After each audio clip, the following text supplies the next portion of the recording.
Hey, it's John and Mike, brew-dudes.com, and today we're drinking the 2017 Harvest Ale. I don't know if you saw us live streaming on YouTube, was it earlier in October, but this is the final product. And we can talk all about this because if you didn't watch the live stream, you're probably wondering, tell me more about this Harvest Ale. If you don't want to wade through 2 hours of live stream. I think we only did it for an hour. Yeah, it was an hour. There was we managed to contain ourselves. We contained ourselves. You know, you think you'd learn how to use live streaming on YouTube. First of all, if you're going to use your camera on your phone, make sure that it's set to landscape mode, not portrait mode, and then turn it because they, you know, the system says... YouTube doesn't like that. YouTube says, hey, turn your phone around. Turn your phone around. Put that to the side. That's just for me to, you know, watch this video, like, remember, do it right the next time. So this is the 2017 Harvest Ale. It is a Harvest Ale because the hops that are in this brew were harvested from my backyard and my brother's backyard. And I can go through what is in this particular beer. We started off with an 11-pound Maris Otter base, just one malt. This is for a 5-gallon recipe. We have Magnum hops, and we threw in a lot of hops at the beginning of the boil. 6 ounces of homegrown Magnum Just hops. let that sink in for a minute. See, 6 ounces of Magnum. And we'll talk about... We'll get to it, but that's a lot. We'll talk about some of the reasons why I didn't do a few things towards the end of fermentation here. Mount Hood, also homegrown. We did 2 ounces at 45 minutes to go in the boil. Nugget, second year Nugget from my backyard, also at 45 minutes to go in the boil. We only had 1 ounce because we were smelling it during the brewing process, and it was odd. I don't know. Maybe it's just there was just a variety nuance there, but there was something not so right. So we just went with 1 ounce on that one. I don't know why we didn't kill it all together. But hey, look, I grew it, so it's there. We have to brew with it. We had 2 editions of Chinook. Chinook came in really well this year in my backyard. At 30 minutes, 3 ounces. At 15 minutes to go, another 3 ounces. And then we had Cascade from my brother's backyard, also a 2-year plant.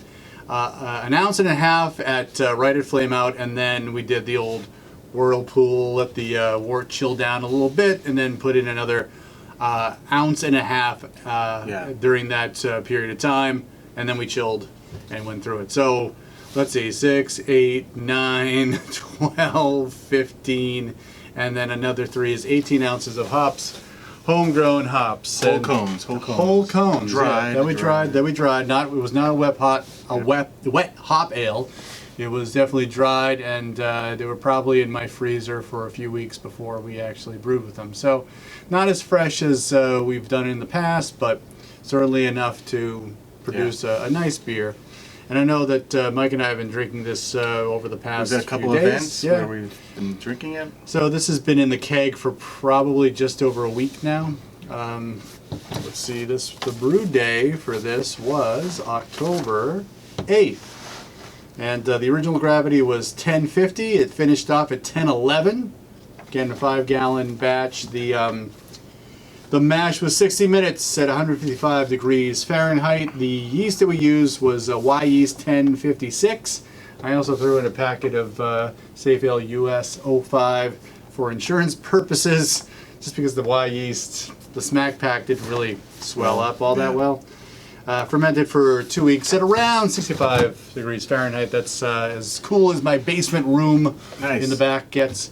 And I just racked that to the keg, and it's been kind of setting and forgetting for a week. So I set that about 12 to 15 psi and just let it go, and and take a little bit of samples. But by this weekend, it was great. So great.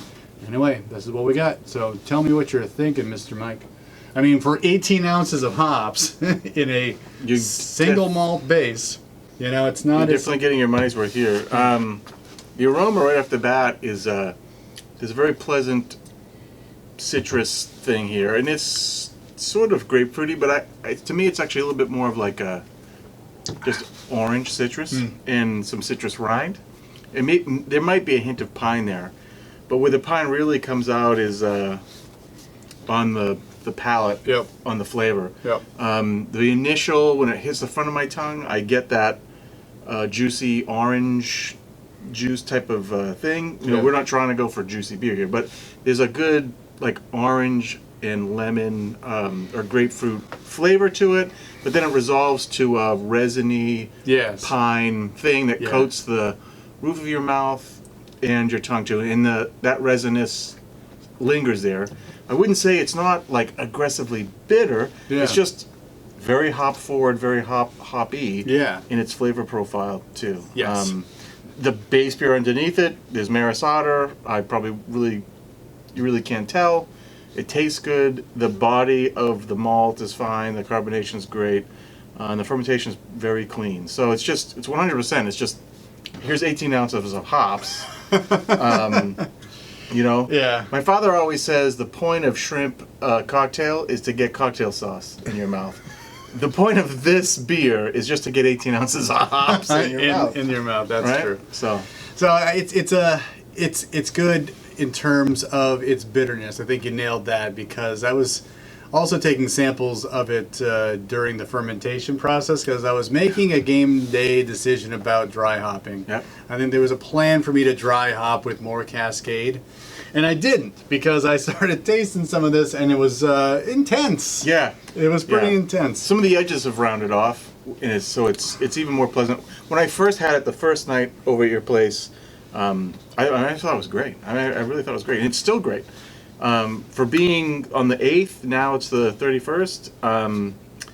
It's the amount of hop presence is still very good. It's still Yeah. going strong, that part of it. I think we would have more aroma if I had dry hop, clearly. Yeah. But it's still there. I mean, it's not like it's overblown like some of the newfangled IPAs that we've been drinking. Yeah. Like where you can, like the moment you open up the can, you're like, okay, this Yeah. is what we've got going Yeah. on. Yeah. It's at least in the other harvest ales that I've brewed, the aroma was not there. Yeah. You know, it's almost like I didn't have enough hops from my harvest to really make an impact in the Yeah. beer. And now, that was the whole point of this, because I kept writing notes.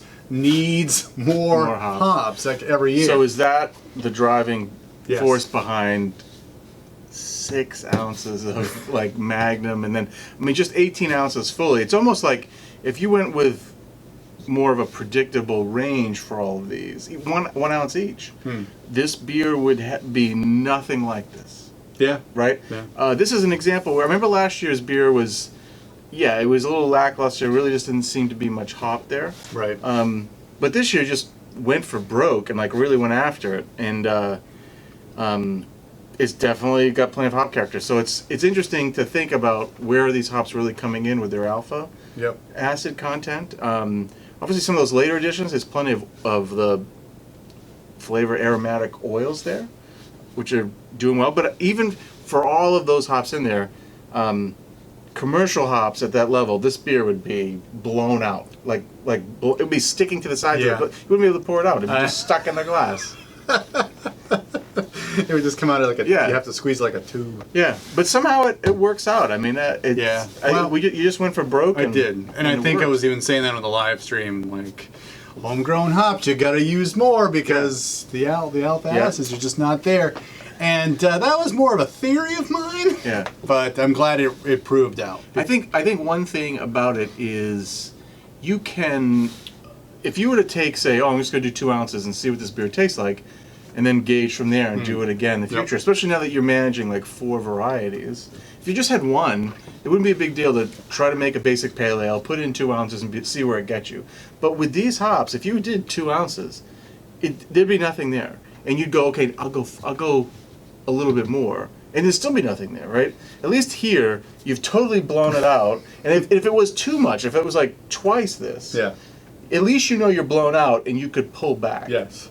Whereas I think if you start small with anything that you're adding flavor-wise to a beer, if you start small, you'll spend a long time Getting into it, inching like, forward yeah. and never getting there. It's almost better to just say, you know what, I'm putting 30 pounds of blueberries in this beer, and be like, okay, that's too many. And then you'll have to back off next time, right? Right, exactly. Well, there we go. So that's that. I think that I know what 2 ounces of homegrown hops taste in a beer. It's Sometimes you can have a little bit of bitterness. Sometimes it's not there at all. I would say that the black lager that I brewed earlier this year, it needed more hop presence. That's for sure. And I think that I don't remember the amount, but it was probably in that 2-ounce range. And I probably put it in early in the boil, probably around 60 minutes, and just boiled the heck out of it.